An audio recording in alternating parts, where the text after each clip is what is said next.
Olá pessoal, aqui é o evangelista Jefferson Vicente para mais uma pré-aula da nossa revista da editora Betel. A nossa lição de hoje é a lição de número 3, cujo título é O Supremo Bom Pastor. Irmãos, essa é a terceira lição da nossa revista Salmos. E eu estou muito feliz de estar aqui com vocês novamente, ministrando o conteúdo desta lição.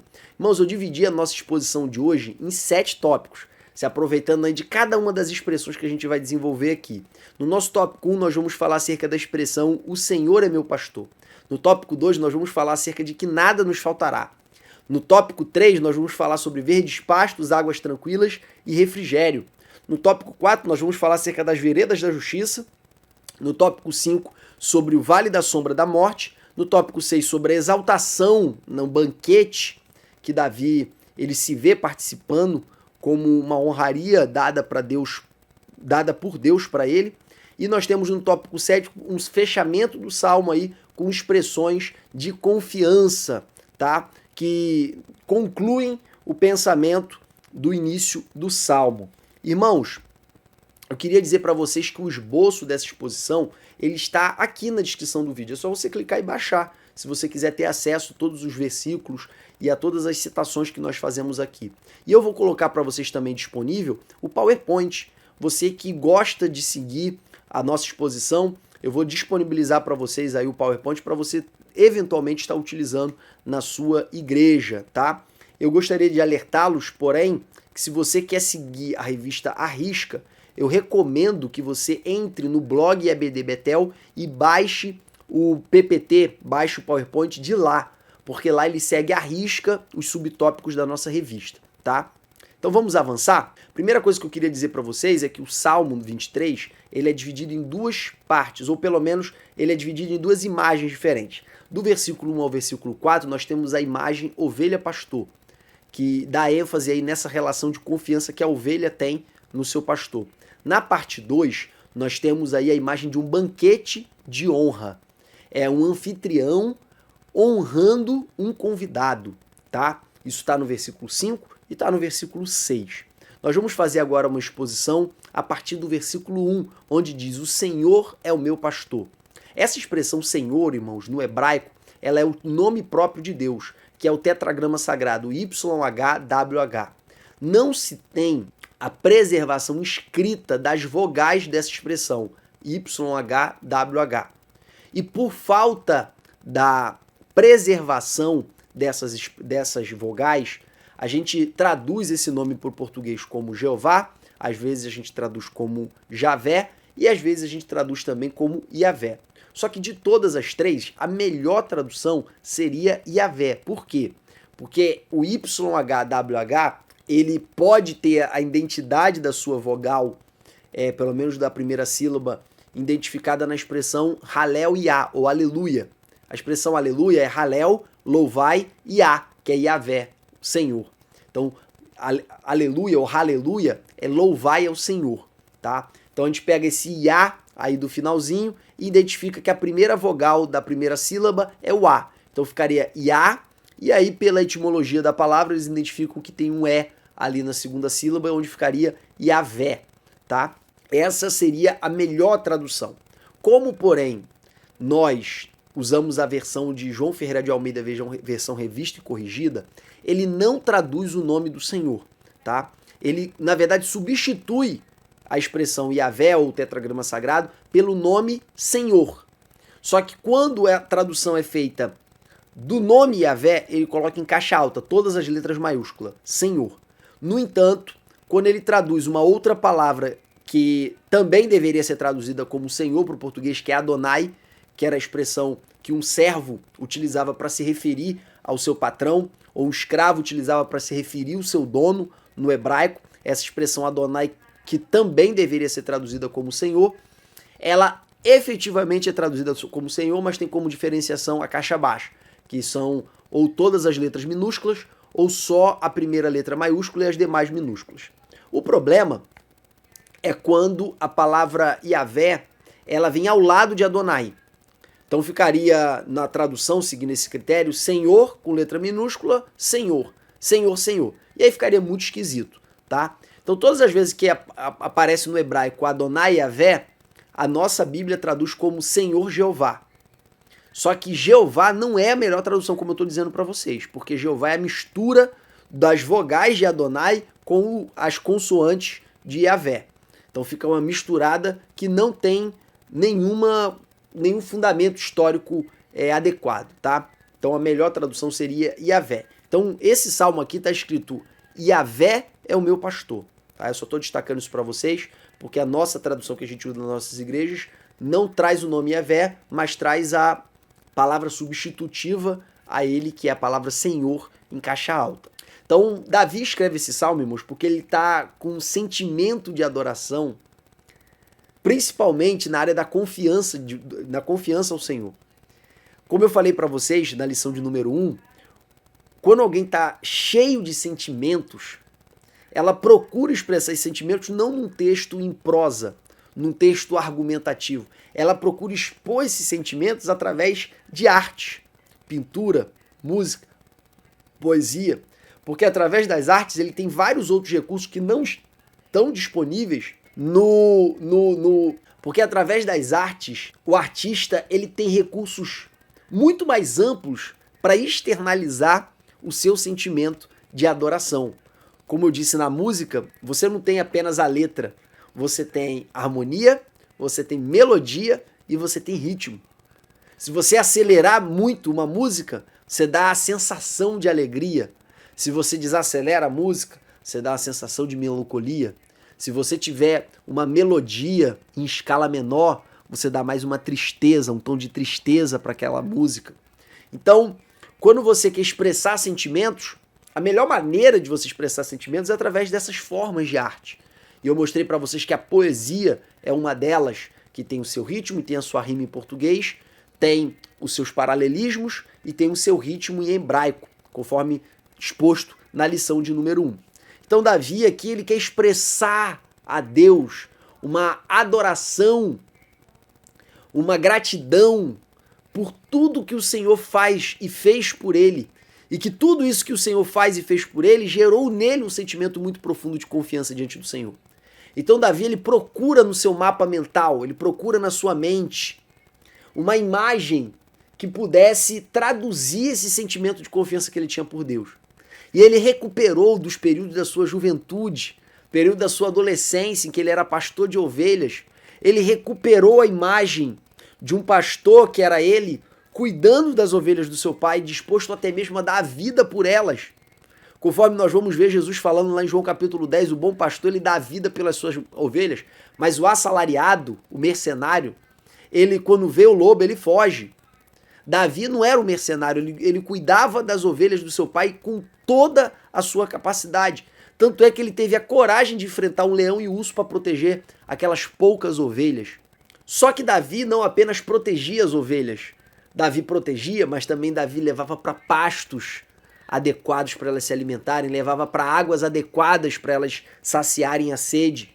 Davi, ele não só protegia, mas ele supria elas de todas as suas necessidades, como, por exemplo, quando elas se feriam, ele que curava ali a pata ou qualquer outra ferida daquela ovelha, ou então quando elas se perdiam, elas se desgarravam, ele ia em busca dessa ovelha desgarrada para trazê-la de volta.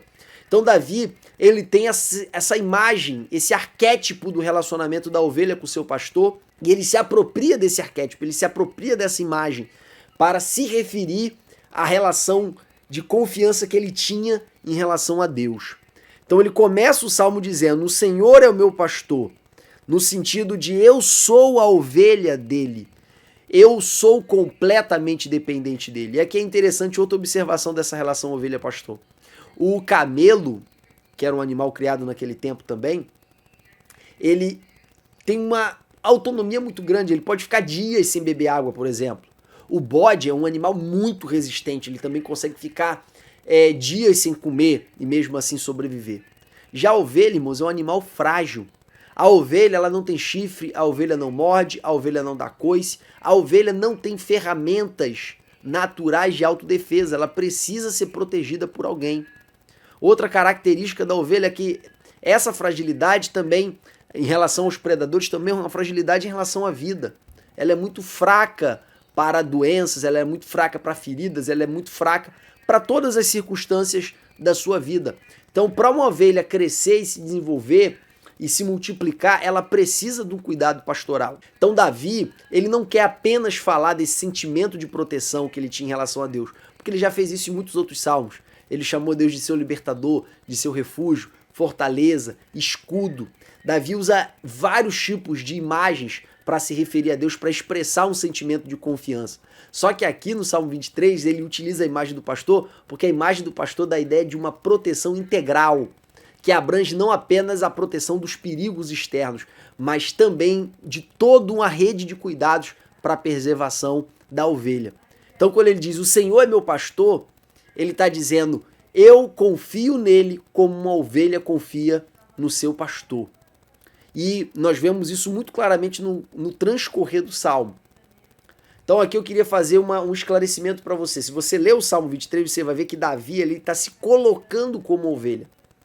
Davi era uma ovelha efetivamente, irmãos. Ignora aqui as metáforas, a linguagem metafórica ou a linguagem figurativa. Davi era efetivamente uma ovelha, ele comia pastos verdejantes, ele precisava procurar águas tranquilas. A vara e o cajado físico de Deus efetivamente consolavam ele? É claro que não. Ele está usando um arquétipo, ele está usando uma imagem de um relacionamento entre uma ovelha e um pastor, ele se colocando ali na condição da ovelha. Então Davi, nós vemos claramente, ele criou um eu lírico de ovelha para expressar essa confiança que ele tem em relação ao Senhor. E o que é o eu lírico, irmãos? O eu lírico é o ser que declama a poesia. Essa imagem do eu lírico, ela é útil quando o eu lírico ele é desassociado do escritor do poema. Você vê isso muito claramente numa das poesias de Fernando Pessoa, poesia A Porta, onde está escrito: eu sou feita de madeira, madeira, matéria morta, mas não há coisa no mundo mais viva do que uma porta. Eu abro devagarinho para passar o menininho, eu abro bem com cuidado para passar o namorado, eu abro bem prazenteira para passar a cozinheira, eu abro de supetão para passar o capitão. Só não abro para essa gente que diz, a mim bem me importa, que se uma pessoa é burra como uma porta. Eu sou muito inteligente, eu fecho a frente da casa, eu fecho a frente do quartel, eu fecho tudo nesse mundo, só vivo aberta no céu. Então nessa poesia aqui de Fernando Pessoa, uma poesia hilárica, né, cômica, nós vemos aí uma demonstração clara do que é o eu lírico. Aqui nessa poesia o escritor é Fernando Pessoa, mas o eu lírico é a própria Porta. Nós vamos ver isso também em várias canções de Chico Buarque, em que o eu lírico dele é uma mulher, expressando sentimentos de mulher, com uma visão de mundo de mulher.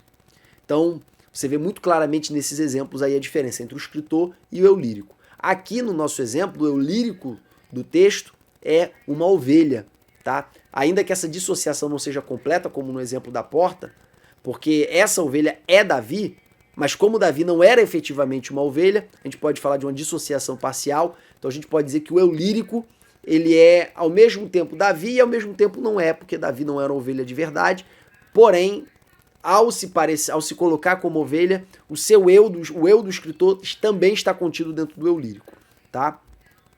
Nós vamos ver essas dissociações em vários outros exemplos aí da Bíblia, e também da nossa harpa cristã, mas eu não vou estar esclarecendo para vocês, eu coloquei um exemplo aí no nosso esboço, tá? Com relação ao hino 212 da nossa harpa. Mas avançando, irmãos, por que Davi ele se coloca como ovelha? Porque a ovelha confia plenamente no seu pastor. O maior exemplo disso é o texto de Jesus lá em João capítulo 10, versículo 3 a 5, onde está escrito: a este o porteiro abre, e as ovelhas ouvem a sua voz e chama pelo seu nome as suas ovelhas e as traz para fora. E quando tira para fora as suas ovelhas, vai adiante delas, e as ovelhas o seguem, porque conhecem a sua voz. Mas de modo nenhum seguirão o estranho, antes fugirão dele, porque não conhecem a voz dos estranhos. Um exemplo claro, claríssimo, desse texto que Jesus está falando, é essa imagem que está passando aqui agora para vocês, em que essas pessoas estão chamando as ovelhas. Notem que elas estão fazendo sons, provavelmente tentando imitar o pastor dessas ovelhas.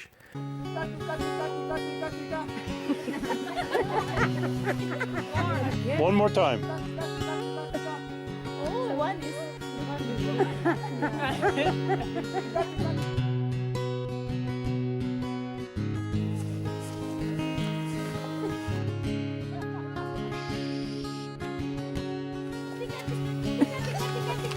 Louder! Tika, tika, tika, tika! Tika, tika, tika, tika! Tika, tika!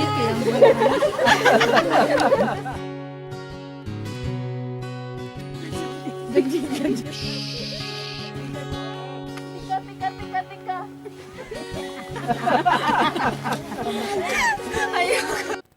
Mas em momento nenhum essas ovelhas olham para essas pessoas que estão gritando. No entanto, observe agora o que vai acontecer.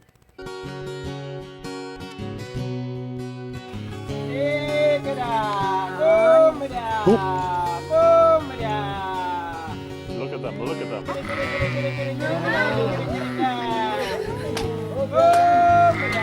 That's amazing. Isn't that amazing? They are coming. Oh my God. Woo! Oh my God. I can't believe this. Oh my God. These two white boys. Oh my God. This is amazing. One more. You scared them. Yeah, Eunice made him go away. Oh my God. Was that cool or what? Oh my God. You will never have the same again.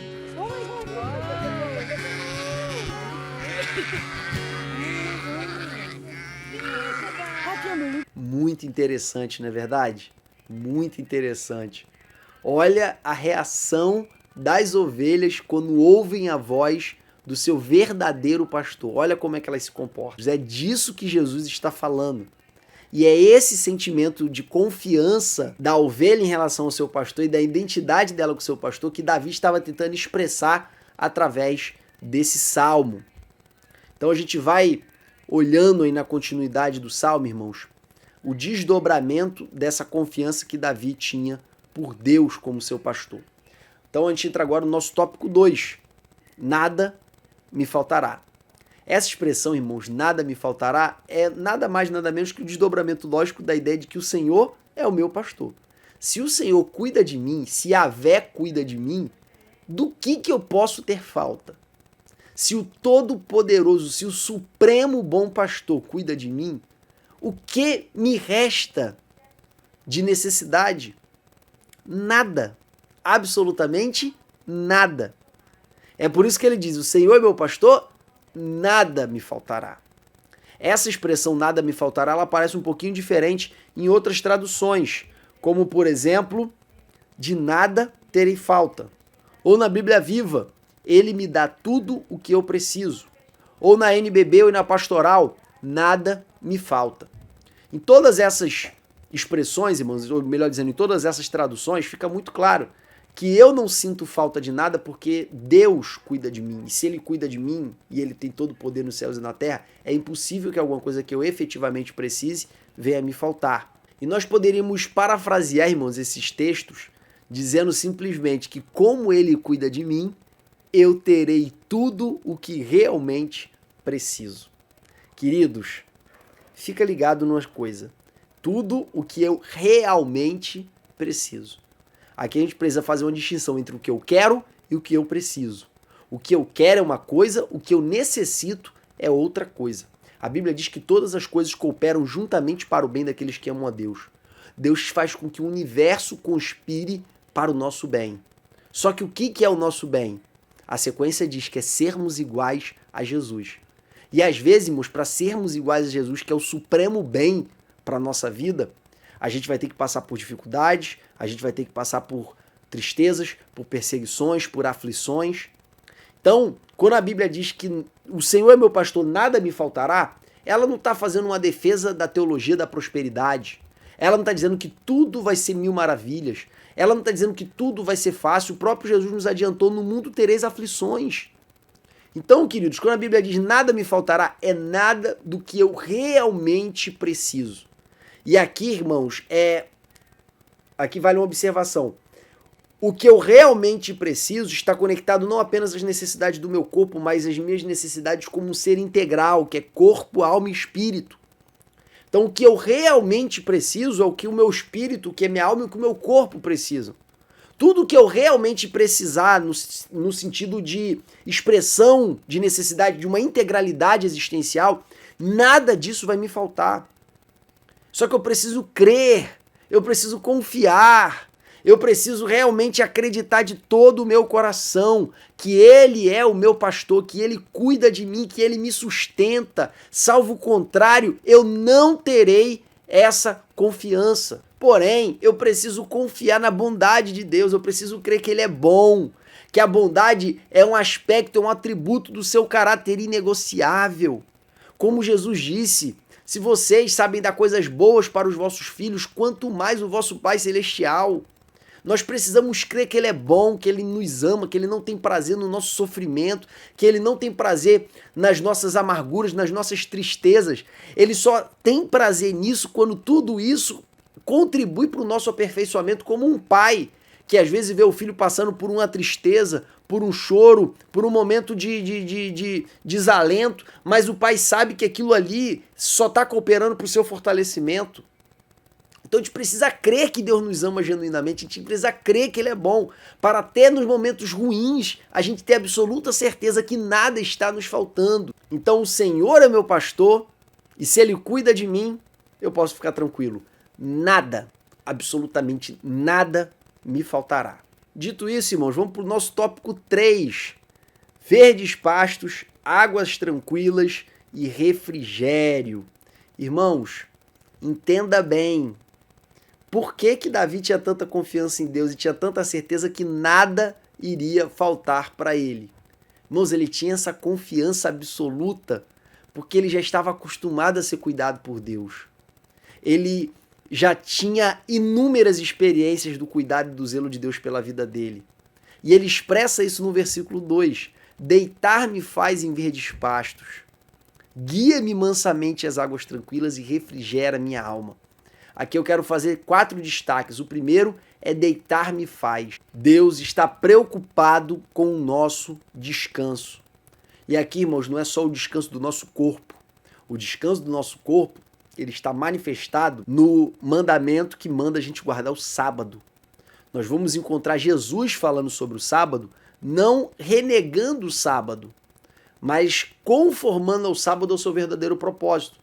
Quando Jesus curava no sábado, os fariseus ficavam reclamando, dizendo que ele estava violando a lei, e ele respondia: o homem não foi feito por causa do sábado, mas o sábado por causa do homem. A proibição de se trabalhar no sábado tem como objetivo primordial cuidar da vida humana.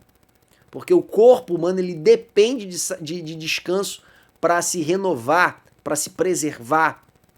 Então Deus está preocupado com o descanso do nosso corpo, mas não só isso, Ele também está preocupado com o descanso da nossa alma, por isso que Ele diz: vinde a mim, você que está cansado e sobrecarregado, e eu vos aliviarei.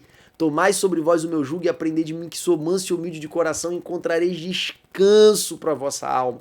Ele nos oferece descanso para a alma. Ele está preocupado como a nossa alma está, se ela está sobrecarregada de ansiedade, se ela está sobrecarregada de pavores, se ela está sobrecarregada de desespero, se ela está sobrecarregada de angústias. Ele está preocupado com a nossa alma. E aí o salmista Davi expressa essa preocupação dizendo que ele me faz deitar, ele me faz descansar. Descansar aonde? Aonde tem fartura, em pastos verdejantes. Tudo que uma ovelha mais gostava, irmãos, era comer comida fresca, é comer relva verdinha.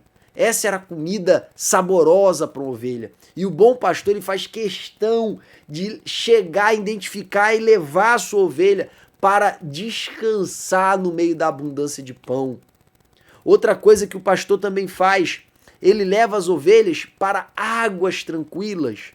Por que, irmãos, que o pastor leva a ovelha para águas tranquilas? Porque a ovelha é um ser muito assustado. A ovelha não consegue beber água em ribeiros muito agitados. Então não é bom nem levar ela para água parada, porque a água parada normalmente fazia mal para a ovelha, água contaminada, e também não era bom levar a ovelha em águas agitadas demais. Então tinham que ser águas adequadas para ela, águas tranquilas. O nosso Deus, irmãos, Davi está expressando aqui, ele cuida de nós nos mínimos detalhes. A outra coisa que o pastor faz em relação a nós também, irmãos, é refrigerar a nossa alma. Aqui, irmãos, essa expressão refrigério, ela pode ter dois sentidos. Ela pode estar conectada com o sentido de refrescar, ou ela pode, isso as traduções mais modernas praticamente todas elas adotam essa segunda vertente, que não é refrigera no sentido de refrigerar, mas sim no sentido de restaurar a minha alma, ou seja, restaurar o meu vigor, restaurar a minha força. Essa expressão, irmãos, no hebraico ela tem mais o sentido de restauração do que de refrescar, tá? Então esse refrigério aí é mais no sentido de restaurar o vigor e restaurar a força. Então ele me leva para deitar em pastos verdejantes, onde eu posso descansar e me alimentar com conforto. Ele me leva a águas tranquilas, ele pensa nos mínimos detalhes de como cuidar de mim. Então por causa disso, porque ele cuida de mim, me faz descansar, me alimenta e me sacia a sede, eu tenho as minhas forças revigoradas. Ele restaura a minha alma, ele refrigera a minha alma, ele restaura o meu vigor, conforme está escrito na nova versão internacional.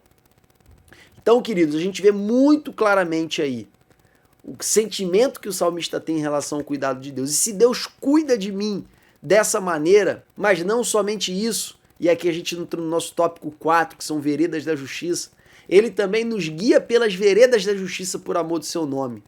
Irmãos, a tradução mais adequada aí seria nos leva por caminhos bons, ou caminhos de fácil deslocamento. Ele escolhe a melhor trilha para eu seguir como ovelha.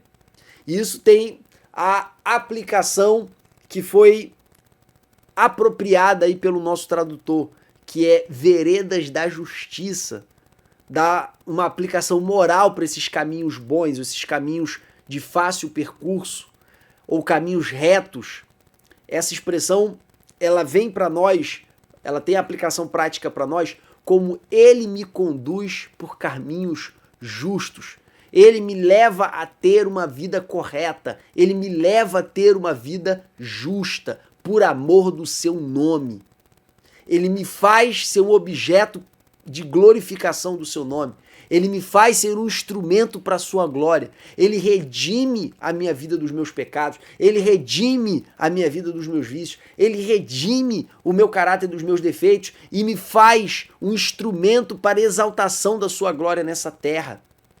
Por quê? Porque ele me faz andar por veredas da justiça por amor do seu nome. Se, irmãos, ele me faz descansar, se ele me dá alimento em abundância, se ele me dá águas tranquilas, se ele restaura o meu vigor, se ele me leva por caminhos bons, caminhos fáceis de eu trilhar, ou seja, veredas da justiça por amor do seu nome, se ele cuida de mim integralmente, é por isso que a frase de cima do versículo 1 se consolida com essas outras verdades, que é o Senhor meu pastor, nada me faltará. Quando for necessário passar pelo vale da sombra da morte, eu também não terei medo nenhum, porque ele está comigo. Note bem, irmãos, existe uma diferença entre acreditar e confiar. Eu gosto sempre de falar acerca dessa diferença. Confiar é diferente de acreditar, porque acreditar acontece na mente, confiar acontece no coração. Você talvez morra de medo de andar num brinquedo, numa montanha-russa. Mas depois que você anda naquela montanha-russa 30 vezes, você para de sentir medo. Alguns vão parar na segunda ou na terceira, outros vão precisar de 30 vezes para parar de ter medo. E por que que você para de sentir medo? Teu coração para de acelerar, tua barriga para de gelar? Porque a certeza que você tem de que aquilo é seguro, ela vai se consolidando de você de maneira tal que o teu cérebro para de liberar adrenalina nos momentos de emoção do transcurso daquela montanha-russa. Então essa convicção de que nada vai acontecer, nada vai dar de errado, você não vai cair, você não está correndo perigo, essa convicção, essa crença que está na sua mente, porque você acredita que aquela máquina passou por inspeção, ela vai sendo introjetada e vai sendo consolidada no seu interior de tal maneira que ela vira uma confiança. Não está mais só aqui, entrou aqui também. E uma vez que entra aqui, eu não perco o meu equilíbrio, eu não perco o meu centro gravitacional de emoções. Eu continuo centrado, eu continuo focado, eu não entro em desespero, eu não entro em estado de pavor, eu não tenho síndrome do pânico. Por quê? Porque se eu aprendi a desfrutar dos pastos verdejantes, do descanso, das águas tranquilas, se eu sei que ele refrigera minha alma, ou seja, restaura o meu vigor, se eu sei que ele me leva por caminhos de justiça por amor do seu nome, quando algo aparentemente ruim acontecer, eu vou continuar confiando nele. Porque eu aprendi a confiar nele, independentemente das circunstâncias. A gente encontra muita gente, irmãos, nesses últimos dias, com crise de ansiedade, com síndrome do pânico, com desesperos, às vezes motivados por circunstâncias genuínas e às vezes sem motivação fática nenhuma. São pessoas que estão com a alma atribulada. E esse salmo é um alento para essas pessoas. Por quê? Porque ele nos ensina que se ele cuida da gente no momento bom, ele também vai cuidar no momento ruim. E esse desenvolvimento dessa confiança, irmãos, vai acontecendo na medida que você vai tendo experiências com ele. É por isso que Paulo falou lá em Romanos capítulo 5, versículo 3, porque não nos gloriamos apenas nas bênçãos, nas coisas boas, mas nós nos gloriamos também nas tribulações, porque as tribulações produzem paciência, paciência, experiência, esperança. Quem tem experiência com Deus, irmãos, não se abala por qualquer coisa. Desde que eu era jovenzinho, e finalzinho da minha adolescência, Deus usou uma irmã para dizer que tinha um grande anjo que andava do meu lado e que eu não conseguia nem ser assaltado e nem bater o carro eu conseguia. Irmãos, eu nunca fui assaltado. A única pessoa que tentou me assaltar, Jesus me revelou. E eu dei uma palavra para ele saiu correndo. Então, conforme eu fui vivendo essas experiências, vendo Deus me guardar em todas as circunstâncias, algumas vezes quase bati com o carro, mas de maneira surpreendente não aconteceu. Vendo tudo isso, irmãos, foi introjetando dentro de mim uma confiança de que ele iria cuidar de mim. Então, quando me enviaram para pastorear uma congregação no topo de uma favela, uma das favelas mais perigosas aqui do Rio de Janeiro, eu fui crendo que Deus iria me guardar. Iria guardar a minha, guardar minha esposa, guardar minha filha, guardar minha família. Depois, agora, eu fui enviado para outra comunidade, para pastorear em outra comunidade. Vira e mexe, eu vejo caveirão na porta da igreja, vejo homens de pistola, de fuzil. Eu lembro que no passado, quando eu entrava numa comunidade, alguém apontava a arma para mim, eu me tremia todo, barriga gelava, o pensamento acelerava, liberação de adrenalina. Hoje, passam apontando arma para dentro do carro, opa, é o pastor, e sigo em frente. E para mim é surpresa, irmão, minha perna não treme, minha barriga não gela, eu não tenho calafrio, não tenho nada. É como se fosse algo normal, eu estou habituado a ver aquilo. E conforme você vai se acostumando, menos aquilo vai te afetando. Essa é uma verdade tanto para o lado ruim, que às vezes a gente aprende a naturalizar o que não pode ser naturalizado, como também pode ser levado para o lado bom. E qual é o lado bom? O lado bom é que a gente se torna inabaláveis diante das dificuldades e das circunstâncias. Então, queridos, acreditar acontece aqui, confiar acontece aqui. Mas por que a gente tem tanta dificuldade de confiar no Senhor? É porque, irmãos, Ele não é o nosso guia, Ele não é o nosso pastor. Lembra que eu falei com vocês que são as nossas experiências com Deus que vão gerando a confiança no nosso interior? Se a gente não tem experiência com Deus, como é que a gente vai ter confiança? Isso não vai acontecer, desculpa. Isso não vai acontecer. Você não vai ter confiança se você não tiver experiência. Só que você só vai ter experiência se Ele te guiar. Como é que Deus nos guia, irmãos? Em primeiro lugar, Ele nos deu a sua palavra. Ele nos deu o manual. Quando você decide seguir o manual, você está submetendo a orientação de Deus manifestada na palavra. Em segundo lugar, Ele nos guia pelo Espírito Santo, porque a palavra diz que o Espírito nos guiaria em toda a verdade. Mas em 90% das vezes o Espírito faz uso da palavra para nos guiar. Então a palavra é indispensável. E aí, queridos, quando você vai para a palavra dá um método e você segue outro, você está se deixando ser guiado por Deus? Você está vivendo pela fé ou está vivendo pelos teus próprios instintos, pela tua própria sabedoria e pela tua própria capacidade? Eu vou colocar isso em termos práticos para você entender de maneira mais clara. quando uma discípula tem um marido não crente, como é que ela deve ganhar ele para Jesus? Falando no ouvido dele, brigando com ele, reclamando com ele, enchendo a paciência dele, se negando a participar de festas de parente dele? É assim que ela vai ganhar ele para Jesus? Quando a Bíblia ensina a mulher a ganhar o seu marido para Cristo, qual é a orientação que ela dá lá em 1 Pedro? Ganhando sem palavras. Ganhando sem palavras. Mas a irmã que tem um marido não crente, ela prefere ficar reclamando e falando no ouvido dele.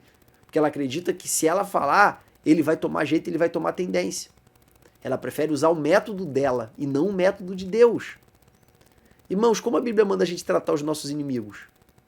Às vezes você quer derrotar os seus inimigos com as suas estratégias, com a sua capacidade, com a sua força. Mas como a Bíblia manda a gente tratar os nossos inimigos? A Bíblia manda a gente amar os nossos inimigos, fazer o bem para quem nos faz mal, falar bem de quem fala mal da gente. O método de Deus é esse, irmãos. Quando você segue o método de Deus, você anda pela fé. E aí, quando você anda pela fé, você passa a ter várias experiências extraordinárias, você passa a ter acesso ao sobrenatural. E essas experiências vão consolidando aquilo que você acredita aqui e vai transformando em confiança aqui. Você quer ver método de Deus? Como a gente deve tratar os presbíteros que pecam na casa do Senhor? Os presbíteros são os anciãos. A palavra presbítero é a tradução para a palavra ancião. São os líderes da igreja, que é o ministério da igreja. Como a gente deve tratar? Tem muitos pastores presidentes, irmãos, que quando um pastor importante peca, ele vai e oculta o problema, oculta o pecado. Ele está seguindo o método de Deus ou está seguindo o método, não tem que preservar ele já, senão o povo não perdoa. O povo não tem misericórdia. O povo julga, condena e executa. Se eu não preservar ele, esse homem que tem um talento dado por Deus para fazer a obra de Deus, ele nunca mais vai se levantar porque ninguém mais vai dar oportunidade para ele. Aí vai o pastor lá, presidente, o líder, seguindo a sua própria cabeça, seguindo a sua própria mente e não aplica a disciplina, ou então dá uma disciplina privada, para de dar oportunidade para ele pregar, tira ele de cargo de liderança, mas não o repreende publicamente. E o que está lá em 1 Timóteo, irmãos? Qual é o procedimento que está lá em 1 Timóteo? O presbítero que errar, repreende-o publicamente para que sirva de exemplo para o rebanho. E aí, o pastor, o líder, que acha que está beneficiando esse obreiro que pecou, esse presbítero, evangelista ou pastor que pecou, escondendo o pecado dele, na verdade está trabalhando para o mal dele. Sabe por quê? Porque sempre alguém fica sabendo, que conta para alguém, que conta para alguém, que conta para alguém, que conta para alguém. E aí quando essa pessoa não é disciplinada, anos depois, ela continua sendo vista como uma caída. Mas quando ela é disciplinada e restaurada, logo depois da restauração, do período da disciplina, ela é vista como uma pessoa recuperada, como uma pessoa regenerada. Então, queridos, a gente precisa seguir o método de Deus, mas o problema é que a gente acha que sabe mais do que Deus. Entre caráter e performance, irmãos, qual que a gente escolhe? Às vezes o líder, ele olha uma pessoa na igreja com desenvoltura e fala e é articulado, ele pensa, cara, isso vai dar um ótimo coordenador um ótimo coordenador de mocidade, isso vai dar um ótimo coordenador de varões, isso vai dar um ótimo líder de missões. Aí pega o camarada e coloca na obra. Ou então uma pessoa entende muito da palavra, ele pega aquela pessoa que é articulada, sabe tudo de Bíblia e coloca para dar aula de escola dominical, coloca como superintendente. Só que aquela pessoa não tem os valores do reino. Ela tem performance, mas ela não tem o caráter do reino. Ela não é humilde, ela não é submissa, ela é brigona, ela não leva desaforo para casa, ele não tem responsabilidade com a obra, tem performance, mas não tem responsabilidade. Ele gosta de cantar as menininhas. Então, irmãos, quando você olha mais a performance do que o caráter, você não está seguindo o padrão da palavra de Deus. Porque se você olhar lá a lista de características de como tem que ser um presbítero, de como tem que ser ou bispo, né, que são sinônimos, ou de como tem que ser um diácono, você vai ver lá que a lista quase toda está relacionada a caráter. Um dos aspectos só relacionado à performance é cheio do Espírito Santo. Ali é o sentido da ideia de poder. No entanto, a maior parte das características está relacionada a caráter. Então você não segue o modelo de Deus, você segue o modelo da sua cabeça. E depois você quer colher a colheita de Deus, as promessas de Deus para a sua vida, não vai acontecer, porque aquilo que o homem plantar, isso também ele ceifará. Então, irmão, você anda pela visão de Deus, você anda direcionado por Deus, você anda guiado por Deus e, como consequência, você passa a ter experiência do cuidado de Deus contínua e continuamente sobre a tua vida. Você começa a ter experiências de milagres. Porque o teu jeito tem lógica. O jeito de Deus não tem lógica. Mas o teu jeito não tem milagre. O jeito de Deus tem milagre. Então, quando você segue o jeito de Deus, você passa a ter extraordinárias experiências com Deus. Mas quando a gente não se deixa ser guiado, irmãos, a gente não tem experiência, e ao não ter experiência, a gente não tem confiança. A gente acredita, mas não confia. Quando, porém, a gente aprende a andar com Deus, aprende a ser dependente de Deus em tudo, a gente é livre, inclusive, para descansar na soberania dele nos momentos ruins, como fez o profeta Abacuque, ainda que a figueira não floresça, ainda que não haja produto da vide, ainda que o produto da oliveira minta, ainda que as ovelhas sejam arrebatadas do curral, todavia eu me alegrarei no Senhor e exultarei no Deus da minha salvação. Se ele permitir que os babilônicos punissem Israel, e ele é justo o suficiente para no momento certo punir os babilônicos, ainda que a gente tenha que suportar que uma nação mais ímpia do que nós venha contra nós e destrua tudo, absolutamente tudo que amamos na nossa terra, nossa família, os nossos bens, o nosso estilo de vida, ainda que destruam tudo, ainda que tudo acabe, ainda assim eu me exultarei no Deus da minha salvação, porque eu sei que ele continua no controle. Essa é a tônica de Abacuque. E aí, irmãos, quem aprende a descansar na soberania não sofre de véspera. Quem aprende a descansar na soberania não tem as suas estruturas abaladas no momento difícil. Quem aprende a descansar na soberania, de aceitar o bem de Deus e o mal também, como fez Jó, ele não perde o seu equilíbrio emocional, ele tem inteligência emocional para enfrentar os desafios, porque sabe que Deus está no controle. Isso se chama descansar na soberania de Deus. Uma vez eu me peguei pensando assim e depois eu fiquei muito feliz dessa reflexão brotar em mim espontaneamente, de que se Deus me julgar e me condenar e me jogar no inferno, eu vou adorar o nome dele, porque eu vou continuar admirando a sua justiça. Se naquele grande dia ele disser para mim, você está condenado, eu vou adorá-lo, porque eu confio completamente na justiça do meu Deus. Se ele condenar alguém que amo, se ele condenar alguém que queira o bem, se ele condenar qualquer pessoa que esteja ao meu redor, ele será adorado, porque eu confio, não é 99%, eu confio completamente na sua justiça. Isso me faz descansar na sua soberania, de que ele nunca proferirá um veredito que não seja justo, porque ele é essencialmente justo. Então descansar na soberania, irmãos, te dá um alívio de alma inexplicável. Inexplicável. Mas vamos avançar. Aqui eu concluo essa primeira parte do Salmo 23, que fala da relação ovelha-pastor, e avanço na segunda parte, que fala da relação anfitrião e convidado de honra. Irmãos, essa segunda parte está descrita lá no livro de Salmo, capítulo 23, versículo 5, onde está escrito: preparas uma mesa perante mim na presença dos meus inimigos, unges a minha cabeça com óleo e o meu cálice transborda. Eu preciso que você entenda, irmãos, que isso aqui é a imagem de uma celebração, de um banquete oferecido em honra a alguém. Isso era muito comum na antiguidade, os reis faziam muito banquetes para homenagear súditos, para homenagear guerreiros, para homenagear pessoas dignas de serem honradas. Pessoas ricas também faziam banquetes em homenagem a sábios, faziam banquetes em homenagem a profetas, faziam banquetes em homenagem a pessoas importantes para homenageá-las. E aqui o salmista coloca Deus como anfitrião que faz um banquete para ele. Preparas uma mesa perante mim na presença dos meus inimigos. E aqui, como é que eu sei que isso é um banquete de honra? Em primeiro lugar, porque é na presença dos meus inimigos. Aqui remete para dois tipos de imagem, irmãos. Se Davi está tendo em mente que é como se Deus fosse um rei e ele fosse um guerreiro desse reino e ele trabalhasse para derrotar os inimigos do reino e capturasse esses inimigos e o rei desse um banquete em homenagem a ele por essa conquista, por essa derrota por esses inimigos e coloque esses inimigos acorrentados, expostos como troféu para observar esse banquete de honra, nós temos uma primeira interpretação para esse texto. Preparas uma mesa perante mim na presença dos meus inimigos. Mas essa expressão pode ter uma segunda interpretação, que é a interpretação de que os meus inimigos, eles não são inimigos externos que eu acorrentei e trouxe para assistir a minha glória, e sim pessoas da minha própria convivência que tentavam me passar para trás, que tentaram me derrubar, que tentaram ver o meu fracasso e a minha derrota, e agora precisam me ver exaltados na mesa do anfitrião. E era muito costume saudar, honrar esse anfitrião com um perfume caríssimo. Na literatura antiga eles usavam muito a mirra para untar o rosto ou a cabeça do convidado de honra.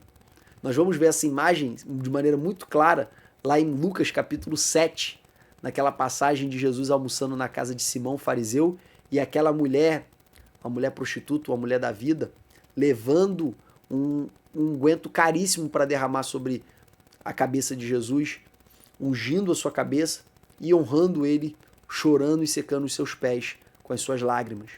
Então, nós observamos aí nesse texto uma referência a essa honra a um convidado muito especial. E a parte do "e o meu cálice transborda", irmãos, fala de um banquete com muita abundância, né? Um banquete com bastante fartura. Essa expressão, irmãos, na presença dos meus inimigos, ela merece um destaque porque cabem duas interpretações para ela. Uma, Davi está se enxergando como um grande guerreiro a serviço do rei. O rei promove esse banquete para homenagear Davi. E os inimigos de Davi e do reino, que foram conquistados e acorrentados, estavam sendo expostos, acorrentados como um troféu. Isso era muito comum, tá? Deixar os adversários, o rei do povo estrangeiro ou os generais do exército estrangeiro, expostos como um troféu diante da multidão que estava ali se banqueteando para comemorar a vitória. E nós temos também uma segunda imagem, que é a imagem de conspiradores que estavam se voltando contra Davi, mas que tiveram que ver ele ser honrado por Deus num jantar no qual foi convocado todos os nobres e todas as pessoas importantes do reino. E entre esses nobres estavam os adversários de Davi.